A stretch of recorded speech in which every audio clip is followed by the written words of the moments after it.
一个很老的病人，就是我的老病人，在河南岸的。我以前在河南做了2年了，搬到这边来以后就见过他一回。后来我这5、6年我都没见他了。一个阿姨，她那个时候的也是70，快70、80岁了，精神挺好的，脸圆圆的，然后像那个菩萨一样慈眉善目的，对我们就挺好的，经常跑到我店里去聊天，我也很喜欢跟他聊天。是那个五华的哈，梅州的好像。突然之间，我心里还在想，因为我就偶尔会想起他，我说这个阿姨不知道死了没有，因为太久没见到她了，你知道吗？我就心里在想，都不知道她走了没有，还是怎么样，因为那个病人有的好久不见人就死了。那天突然间他女儿打个电话给我，他说钟医生，我们都没有你的电话，然后他在网上通过网络搜索找到了我的电话，打电话给我，他说想叫我帮个忙，去上门给他妈妈打个针。因为我说刚好我还想问一下你妈妈现在怎么样了，他就说他的身体比以前差了很多，就在床上卧床了，就没有力气下床了好像。他就想能不能给他打点营养针。我说我们现在都没有上门给病人打针了，我有点怕担心风险啥的啊。后来他说那这样子啊，他就没有说一定要我去上门。但是后来我考虑了一下，我说这个阿姨对我挺好的，我也想看她一下，我就上门去给你打个针没什么关系，说不知道效果如何啊，以后再观察吧。他就很开心，他说好啊，他妈妈同意说可以打点白蛋白啊什么的。我说那就可以给他打一下看咯。我那天就约了个时间，下午没上班我就跑过去了，跑过去给他看一下，跟我印象当中的那个阿姨已经完全不一样了，就我都认不出她来了，她已经瘦了，有点像皮包骨了，牙齿就没了，就整个嘴巴就窝进去了，牙齿也没了，又眼神都是涣散的，她竟然认不到我了，你知道吗？搞得我好难过啊。他说有点老年痴呆了，我这几年没见他变化太大了，卧病在床就这样子等死，这个状态就是等死，好悲哀感觉。他不太会聊天，认不到太多人了，就问了一下他有没有不舒服，还能不能认得到我，他说就这样子很木讷了，就没有那种正常的交流了，感觉这个人变起来太可怕了，完全是社会死亡那种状态，你知道吧？心里都有点难过，因为我印象当中他很会说话的，就很喜欢说话的一个老人家呀。就是在想，趁还能走得了，还是可以多去走一下，不要担心。走在外面就慢慢的感受一下就行了。如果是走不了的时候，那你就真的哪里都去不了了啊，只能在床上躺着，是可怜的，好惨，也是。真的可怜的。到了动不了了。那个阿姨，我觉得他们也是，你看她躺在床上，就啥都没有，孤零零的。他儿子也忙啊，可能没空陪他，他女儿可能忙。我那天去到，竟然他媳妇他一个人在家了，那个阿婆一个人在家，没人给我开门。后来我打电话去，因为我说我都到了啊，他让他就匆匆忙忙，可能他们也可能在附近开店吧，我不知道，我没问。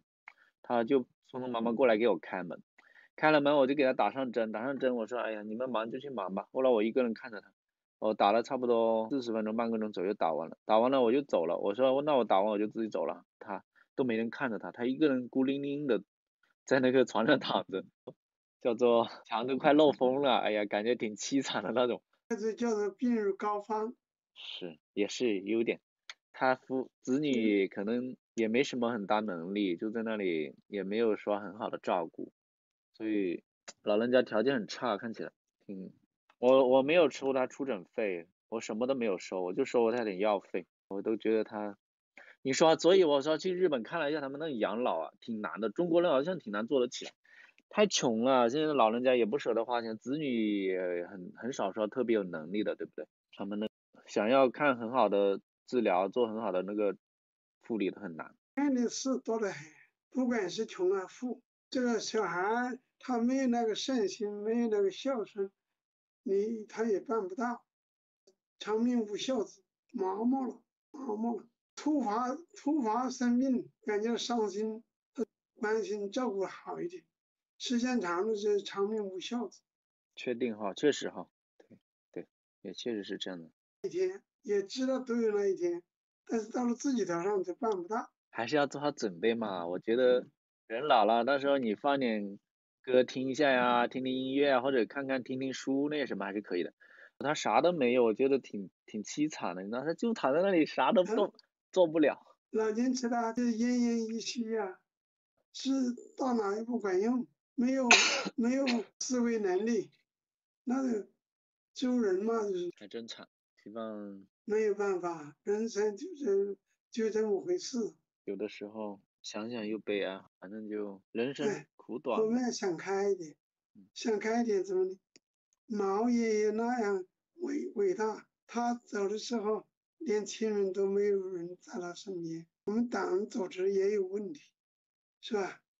嗯你不能认为江青他是他老婆，你也让他看一看，让他照顾，看都不让他看，这嗯，个人知道了，架空了，架空了，很也惨。可怜的。不管是伟人也好，平常的普通人也好，工人也好，农民也好，都有这一条路。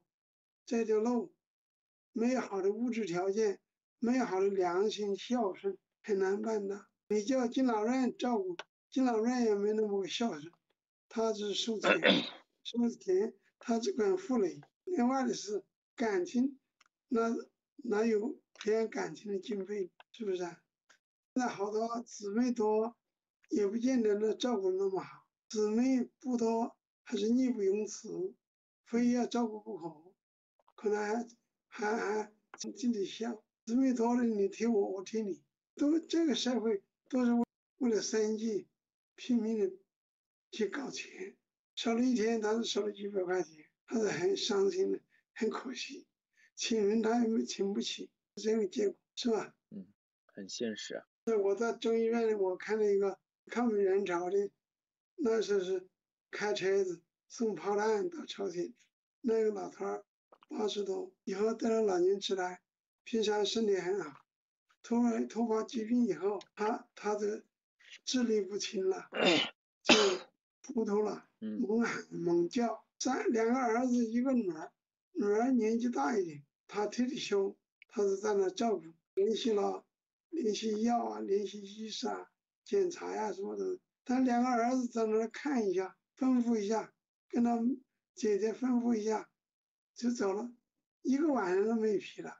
我在那里连续4个晚上没睡好觉，他叫啊叫，叫的没办法睡。我以后大概1个多月以后去问一下，那个老头子走了，很可怜的。到了那种程度呢，就早死，晚死就不如早死了，是，没有必要。因为这个一个人他没有社会属性了，就等于真的是那种已经是第一次死亡。还有一个也有70岁得脑梗，本来是个轻微的，他儿子照顾他也照顾的蛮好，吃也舍得给他吃，干净也搞得好干净，但是他的脾气不好，不听话他就骂他打他，那的好人也生病了，一打脑子一糊涂，就格外糊涂的厉害，是加重他的痴呆。对哈，这种精神上的照顾还是很重要啊。很难有那么细心的人呢。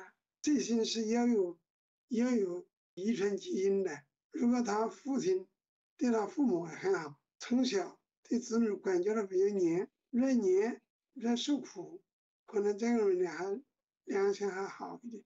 不吃苦的人，越享受的人，可能良心是大大的。确实哈。我在农村，我有一个灯点在那里，他做队长，生产队队长，两个儿子会读书，都大学毕业了，出来了叫他出去打工的，怕苦怕累，工资又不高，他不肯干，整天两个人在家里玩电脑，也不找老婆，急死人嘛。嗯他没做队长以后，家里生活困难，三轮车天天捡破烂，嗯，一个乡政府，一个乡啊，基本跑道，到处捡破烂，供养两个儿子。两个孩子没有结婚是吧？没有，诶，那个时候怎么也有这样的事情呢？有的，各种各样的人都有的。我还以为可能老是现在的现象哎，因为现在挺多的。我有个同事，他在政协办公室当主任的，嗯他一个儿子大学毕业，也不找工作，整天在家玩，父亲急得要死。结果他父亲呢，想改善生活，到地里去种玉米，分到在队里，这个一抢救中风了，成了植物人了，睡在床上不能动了。他儿子以后在打做个临时工啊，临时工几多钱？就两三百块钱一个月。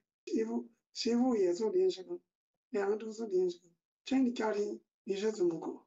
这种可能是小的时候父母把小孩照顾的太好了，太宠他，照顾的他太好了，那没有回就报，是吧？很自私啊，又懒惰。有些小孩也是懒，他就是父母照顾的你根本都不需要动脑动手的，啥都有，特别懒。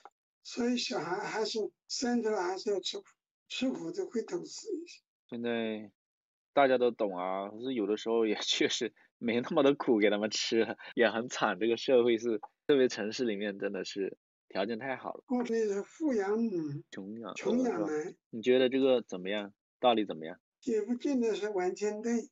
这个要根据时代变化，根据家庭情况，根据子女自己的志向和自己的独立的工作能力来，不是千篇一律的。有的你从小的很懂事，有的从小都不懂事，但也有的小孩懂事了以后又变了，他条件好了，生活好了，环境好了，他又变了，又变化。变化有两种变，一个是自己变，一个是找了朋友以后产生变化，这样呢也容易拖家庭的后腿。不是一个模子的，姊妹之间你两个儿子，他两个儿子他的最后的社会属性，最后的奋斗目标，最后结局都不会一样。有的儿子很自私，精打细算，算老头儿的；有的呢他不是这样的，靠自己去奋斗。确实，不依赖父母，这样也有。现在的都比较社会比较好一点，可能那种交涉啊多，这个这个就多一点。不正常哈。好多过去那个将军，他哪里不想自己的儿子顺头地有用？但是往往到了第二代、红二代、红三代，就扛不下去了，他就变坏了。30如泪之年，40不惑之年。不惑哈，是所以你过了50以后，就这样算你老头儿，你的体质从35岁以后就会初步的下降，关节啊、神经啊、血液流通啊、抵抗力啊都差一些。对，确实是这样的。每个人都有一个走下坡路的过程嘛，慢慢保养一下，运动一下是要的哈，劳逸结合哈。好，再见，好，再见哈。谢谢，好，再见。晚安哦。